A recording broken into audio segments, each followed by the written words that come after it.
Improving lives, increasing connectivity across the world. That's the great promise offered by data-driven technology. Stop killing our children! Stop killing our children! But in China, it also promises greater state control and abuse of power. Stop killing innocent people! Stop killing innocent people!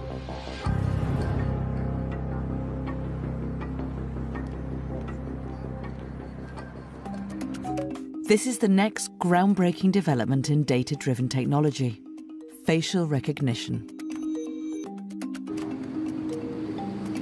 And in China, you can already withdraw cash,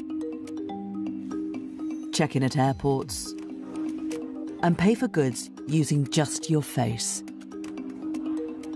The country is the world's leader in the use of this emerging technology. And China's many artificial intelligence startups are determined to keep it that way in the future. Companies like Yitu,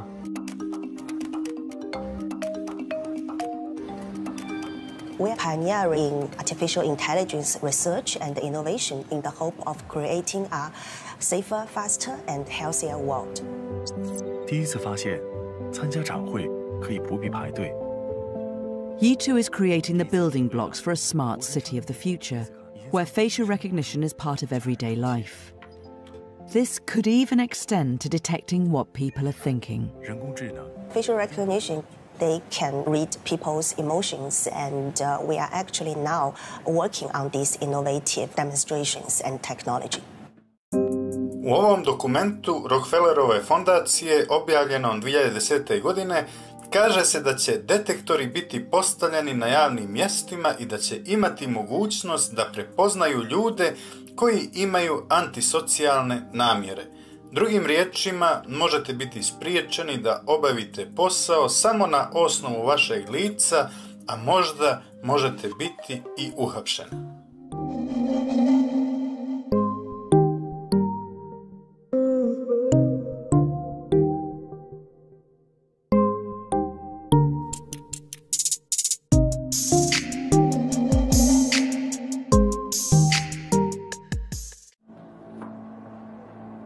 But the Chinese government has plans to use this new biometric technology to cement its authoritarian rule.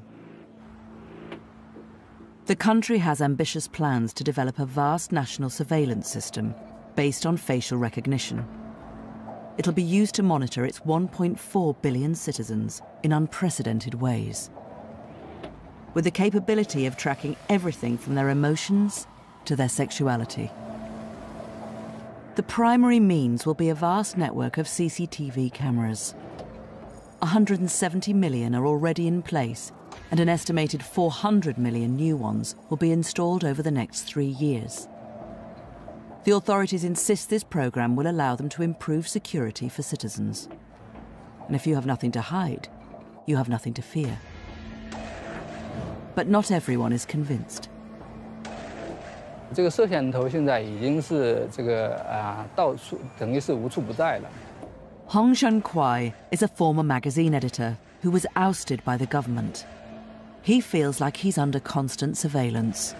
我最担心的是我个人的所有的行动行为，我都会被监控到，这是非常可怕的一个事情。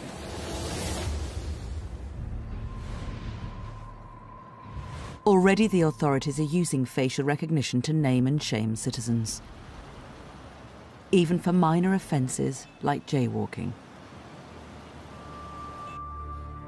In Beijing, they're using the technology to prevent people stealing rolls of loo paper from public toilets. And across China, police officers are now trialling sunglasses and body cameras loaded with facial and gesture recognition technology. It's helping them to identify wanted suspects in real time.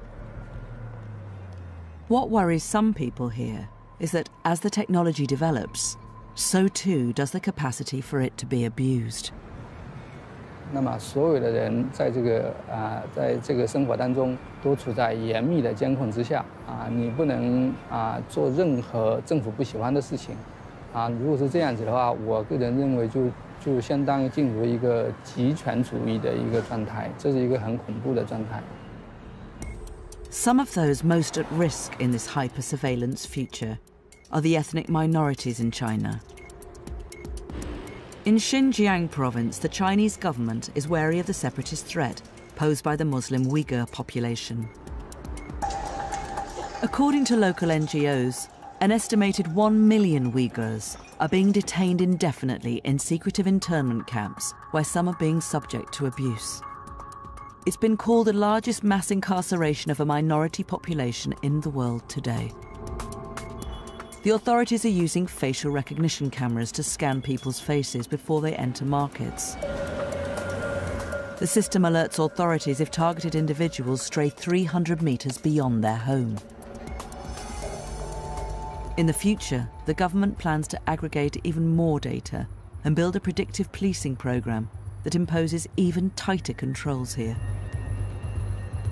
Without checks and balances, China will keep finding new ways to violate the human rights of its citizens.